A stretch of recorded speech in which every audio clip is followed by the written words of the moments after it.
अहम भरत सिंह चौधरी ईश्वरस्य नामना सपे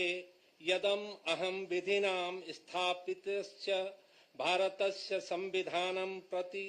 सत्यां श्रद्धां निष्ठां च धारयिष्ये तथा भारतस्य प्रभुता अखंडतां च अक्षुण्णा रक्षिष्यामि तथा अहम उत्तराखंड राज्यस्य मंत्रित्वेन स्वकर्तव्यानि श्रद्धापूर्वकं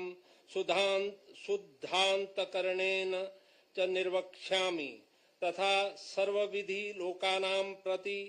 भीतिं पक्षपातं वा रागं द्वेषं वा विहाय यथा संविधानं यथा विधि च न्यायम् आचरिष्यामि। अहम भरत सिंह चौधरी ईश्वरस्य नामना सपे यत् कमपि विषयं य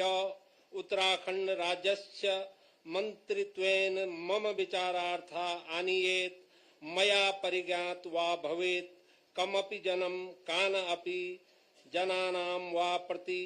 एतादृश मंत्रित्वेन मम कर्तव्यान् निर्वहणार्थं यदम अपेक्षितं स्यात्